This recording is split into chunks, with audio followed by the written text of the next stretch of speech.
Aujourd'hui les copains, on va parler de pognon. Et vous le savez, il y a Noël dans quelques mois, dans 2 mois. Et il y a certains d'entre vous qui auront peut-être droit à la prime de Noël. Et je vous rassure tout de suite, Noël, bien que ce soit haram, c'est interdit. La prime de Noël, en revanche, c'est totalement autorisé. C'est halal. D'accord? Du coup, on va voir qui peut bénéficier de la prime de Noël.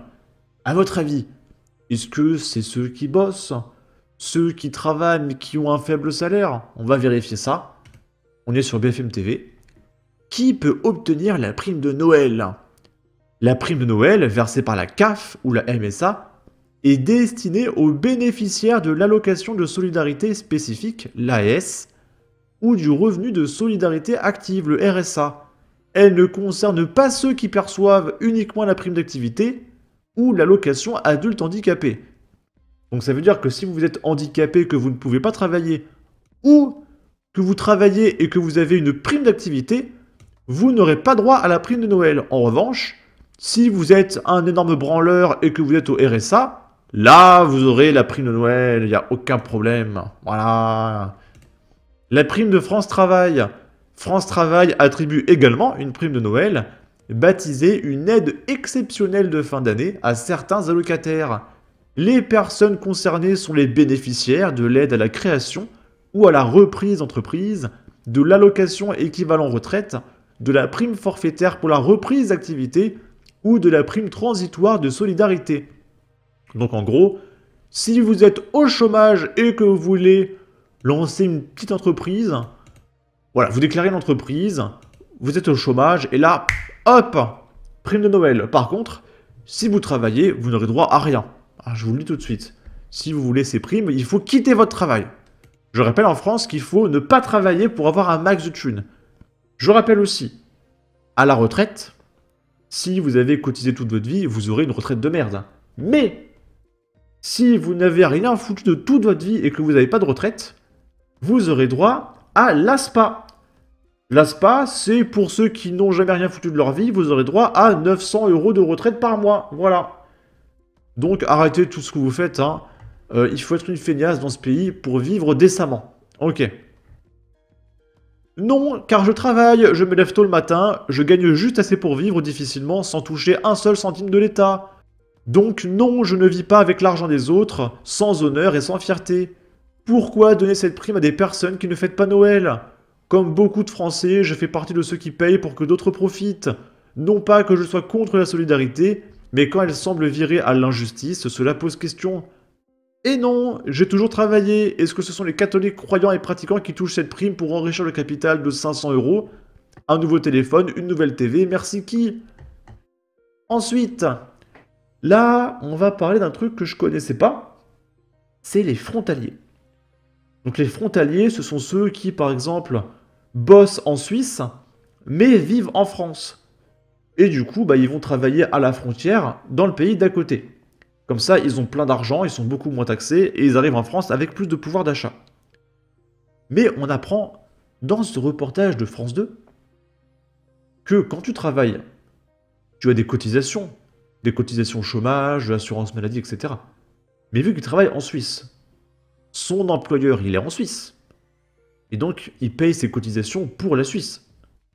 Mais, quand le mec sera au chômage, c'est pas la Suisse qui va payer. C'est la France. Donc le mec ne cotise pas en France, et quand il arrive au chômage, c'est la France qui paye tout. Et apparemment, ce genre de conneries avec les frontaliers nous coûte 800 millions d'euros d'assurance chômage par an. Soit 4 milliards par quinquennat. Quasiment ce qu'il faut pour les retraites. C'est pas de bol, hein. En fait, il y a tellement de pognon. Tu rajoutes à ça le CNC, les associations d'extrême gauche, les subventions aux médias, à la télévision, etc. On peut récupérer des centaines de milliards. Et moi, au pouvoir, en 5 ans, j'ai remboursé la dette. Je vous le dis tout de suite. Ce chômage élevé, c'est la France qui le paye. Il y a 24 ans, pour favoriser la libre circulation des travailleurs, les États européens signent ce règlement. Un salarié, lorsqu'il trouve un emploi de l'autre côté de la frontière, cotise pour le chômage dans le pays où il exerce. Quand il est licencié, c'est le pays de résidence qui l'indemnise.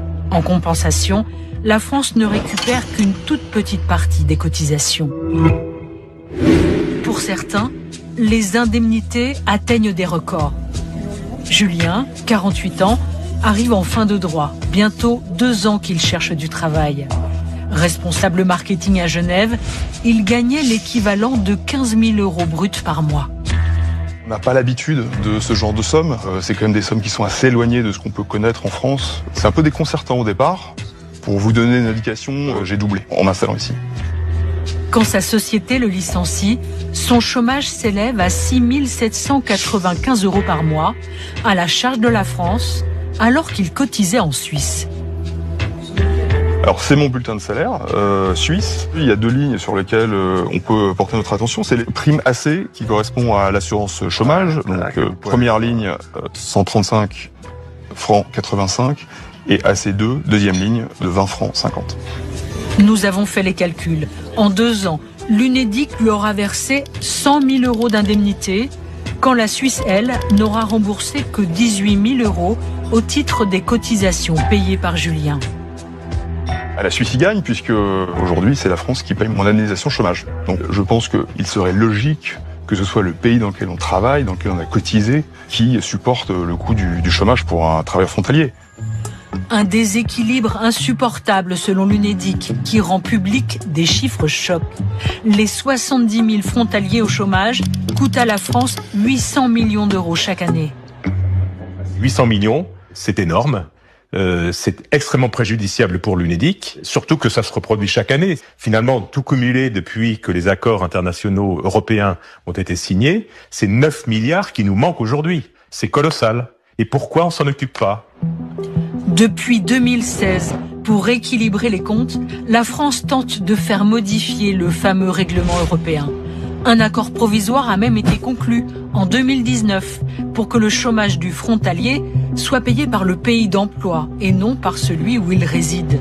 Le texte n'a jamais pu être adopté du fait de l'opposition de certains pays.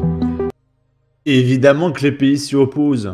Ils y gagnent plein de thunes. Donc forcément, ah non, on n'a pas envie, on veut garder le pognon. Parce que comprenez bien que non seulement la France perd du pognon, mais le salarié, quand il paye ses cotisations, il donne de l'argent à l'autre pays. Et l'autre pays ne payera jamais, parce que c'est la France qui payera. Donc le salarié donne juste du pognon à l'autre pays. À la Suisse, au Luxembourg, à l'Allemagne, les pays frontaliers, quoi. C'est génial. Et on a vu juste avant que le mec, il touche des 6 000, 15 000 € par mois de chômage. Mais c'est délirant. Je sais pas si c'est des chiffres qu'on peut atteindre normalement en France au chômage, parce que j'ai jamais été député de la France Insoumise, j'ai jamais touché 24 000 € par mois. Mais peut-être que c'est une sorte de faille et que les cotisations suisses sont différentes. Du coup, quand tu touches le chômage en France, eh bien les chiffres explosent et crèvent le plafond. Je sais pas. Ce que confirme un diplomate français à Bruxelles. Le blocage est actuellement mené par 3 États membres. La Belgique, les Pays-Bas et le Luxembourg, dont 50% de la main-d'œuvre vient d'autres pays d'Europe. Pour eux, il s'agit d'enjeux financiers colossaux. Voilà, c'est génial, on se fait déployer des milliards et des milliards et des milliards dans les conneries, on est la serpillière de l'Europe, mais c'est pas fini. Parce que étant donné qu'on se fait piller par les frontaliers, par l'Europe, etc., on a de moins en moins de pognon. Et comment on peut récupérer ce pognon qu'on perd ? Eh bien, en taxant les Français. Et vous avez entendu récemment cette loi qui viserait peut-être bientôt à taxer les chiens en France, mais c'est pas fini. Il y a un député qui propose de taxer les cigarettes électroniques. 15 centimes par millilitre. Les liquides pour cigarettes électroniques bientôt davantage taxés. Oh, préparez-vous les copains. Après moi je vous le dis, arrêtez de fumer, c'est de la merde. Mais voilà, préparez-vous quand même, le gouvernement il aime bien taxer les Français. On va écouter ça.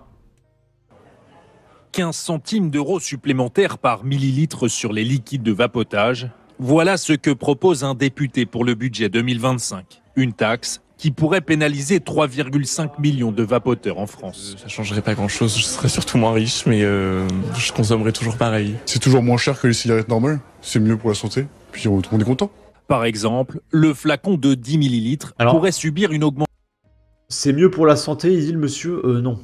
On ne sait pas ce que ça peut provoquer. Je rappelle que la cigarette, tu as un cancer au bout de dizaines d'années. La cigarette électronique, c'est récent. On ne sait pas ce que ça peut faire d'ici 10-15 ans. Ça se trouve, les gens, ils auront des maladies de fou. Hein. Et sur les pots de cigarettes électroniques, il y a un logo tête de mort. Hein. Il n'y a pas des chewing-gums, de la fraise, etc. dans les cigarettes électroniques. Hein. Il y a des produits vachement balèzes. Donc non, arrêtez de fumer, ça ira mieux. Augmentation d'1,50 €. Actuellement à 5,90 €, il passerait à 7,40 € en 2025. 1,50 € de plus sur 5,90 €, mais c'est énorme!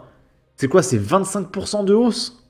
Taxe qui pourrait faire fuir les clients. Quand on a des prix corrects, on peut vraiment mettre en avant cet argument financier. Ça aide quand même les gens à se motiver et à tenter voir ce que ça donne. Si on réduit l'importance de cet argument financier, je pense que ça peut en démotiver beaucoup.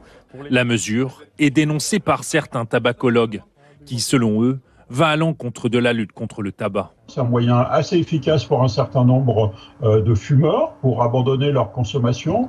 Donc, il ne faut pas pénaliser le vapotage si on a des objectifs de santé publique. Cette taxe sur les produits de vapotage devrait rapporter à l'État entre 150 et 200 millions d'euros par an. Soit un quart de ce que nous coûtent les frontaliers. Soit 1/12 de ce que nous coûte France 2. Il faut savoir que France 2 obtient 2,2 milliards d'euros de subventions par an. Il faut savoir que, par exemple, les associations d'extrême gauche qui vont chercher des esclaves africains sur leur sol directement, c'est 800 millions, soit 5 fois plus. Il y a du pognon à prendre partout. Hein. Mais bizarrement, le gouvernement ne trouve que du pognon à prendre aux Français. C'est très bizarre.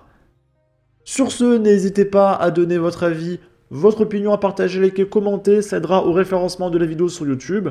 Abonnez-vous, suivez-moi sur Twitter, prenez soin de vous, salut!